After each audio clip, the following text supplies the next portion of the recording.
That's right. Now next we are very pleased to welcome another special guest to the stage. Yvonne Ng comes to us from Toronto, where she is a well-respected and critically acclaimed Canadian contemporary dancer. Yvonne has called Canada home since the late 1980s, and she's a dancer, choreographer, arts educator, presenter, and the artistic director of her own company, Tiger Princess Projects. Born in Singapore, she began her training with Madame Go So Kim at the Singapore Ballet Academy, where even before completing her BFA at York University, she had co-founded the dance company Dance Allegro and was in demand in this highly artistic movement in Toronto. Tonight she will perform Weave Part 1. It is a pleasure for us to welcome Yvonne to Calgary and to the Imagination 2012 Gala. Put your hands together to welcome Yvonne.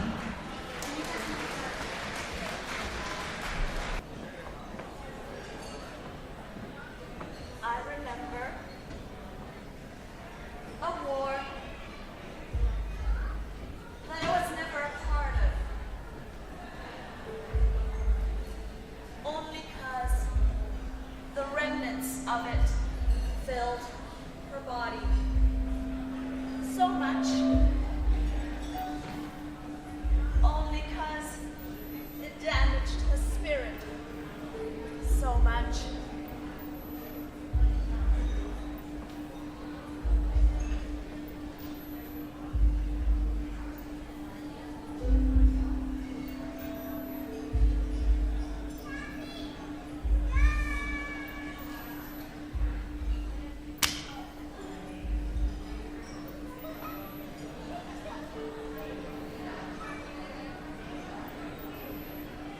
It's interesting how much fodder you can get from using your parents as source material.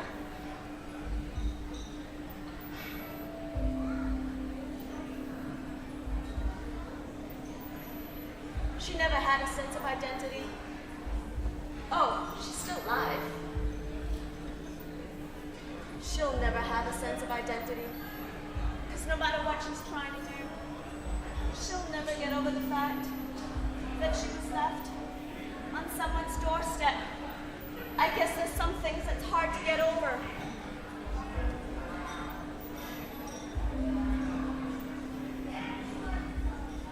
I don't know. I think some things stay with you always. They may change in their intensity, and certain things might trigger them.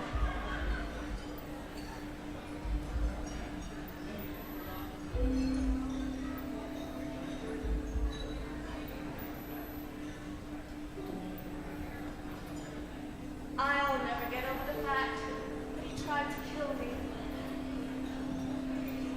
squeezing the life out of me. And I'll never get over the fact that I thought it was going to be okay. What could I do? I thought to myself, just go with it. I felt bad for my parents. And that's about it.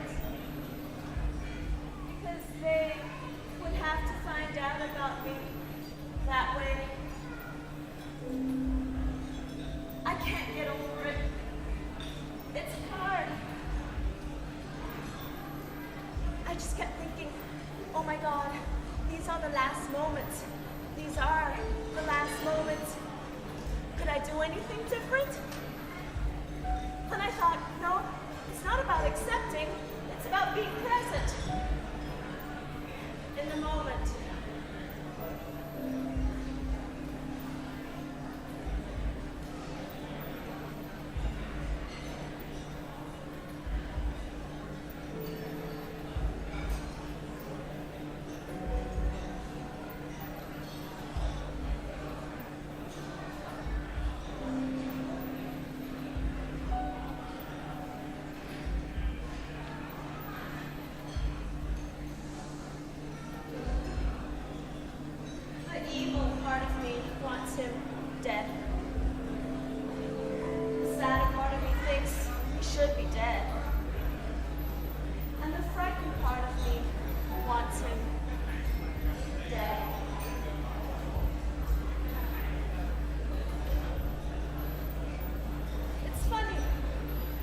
even after all her accomplishments. She's still alive. Well, and even if she was dead, she'd still be alive because she's in me. Or well, rather, I'm in her. Well, you know, it's just one of those things. And I forgot.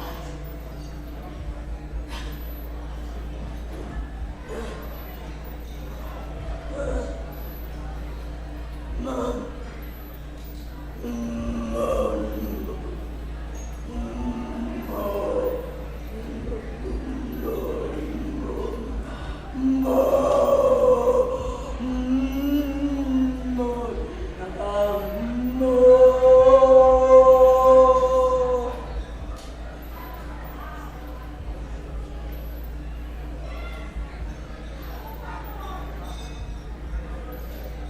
It's funny to me.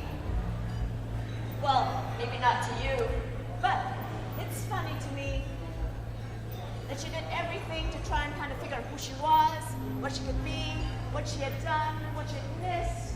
She had a crazy life. Oh, but so does everyone. She was left on someone's doorstep with a note attached. Fortunately, they had money. And fortunately, even more so, they did not have a daughter. So they thought to themselves, hey, we could keep this one.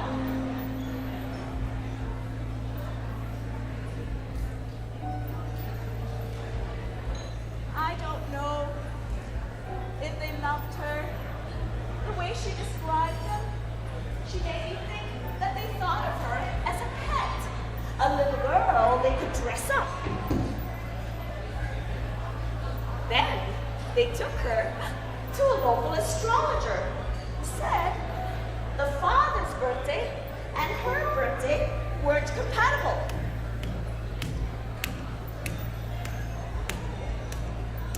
So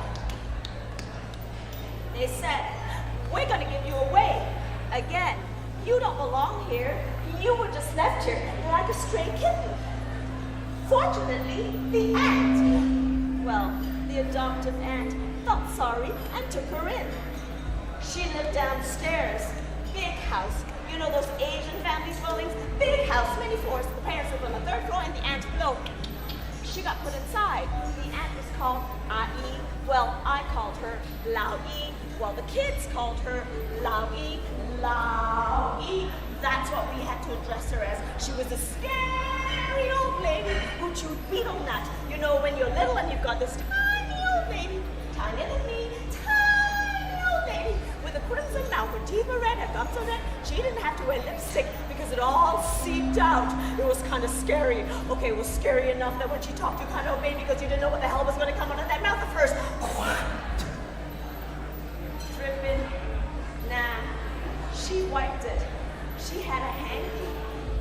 She was dainty even though she chewed betel nut.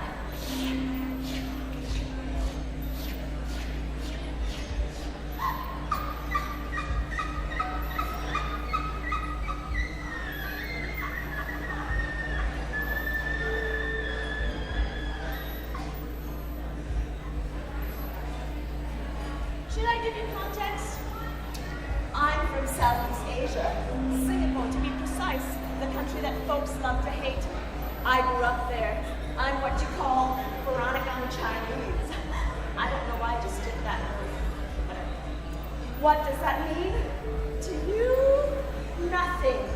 To me, a lot, because we're so fucking proud of our culture, music, heritage, games, where we, the Planagans, belong to society. In colonial Asia, of course. And how educated we were. And that we got along with them white folks. Oh yeah, it's true. You might think it's weird, but that's how I grew up. Anyways.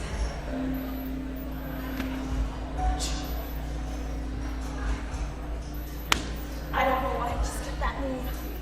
Can't be too pleasant while you're eating dinner, but it's maybe it's just one of those Or maybe it's just one of those modern dance things. It doesn't feel so good for me because I keep hitting myself. But for the art, I'm gonna put up with it.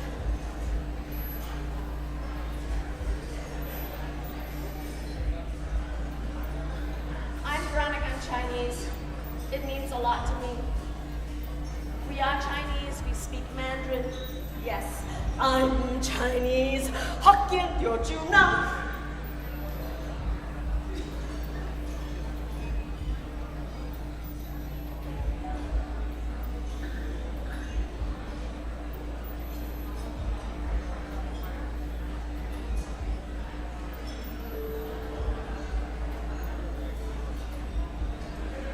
I remember a war that I was never a part of directly. I was never there, but they were as children. And sometimes, even with the generations after, it feels like you were.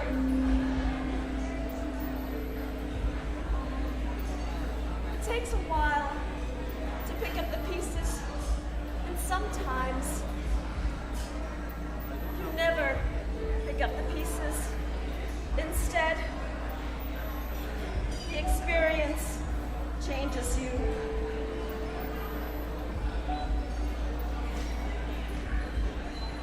She was left as a little baby on someone's doorstep. Fortunately, they had money. Fortunately, even more so, they did not have a daughter. Girls were seen and treated like pets, or rather, she was. So, she went to live on the second floor with my Lao Yi. Then, the parents decided they wanted to take her back. So my Lao Yi said, translation, you can't take her back whenever you want to. She's not a toy.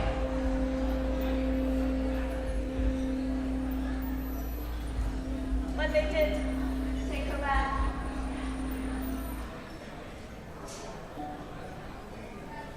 And they fixed that birthday issue by changing her birth date to a different date so that the gods wouldn't know. Really? You know, this is not the first case. I know other people with two birthdays. One, which is their real date of birth, and the other, so it would be auspicious. Kind of a good word. Austerely,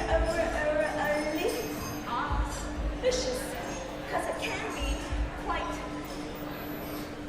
superstitiously auspicious.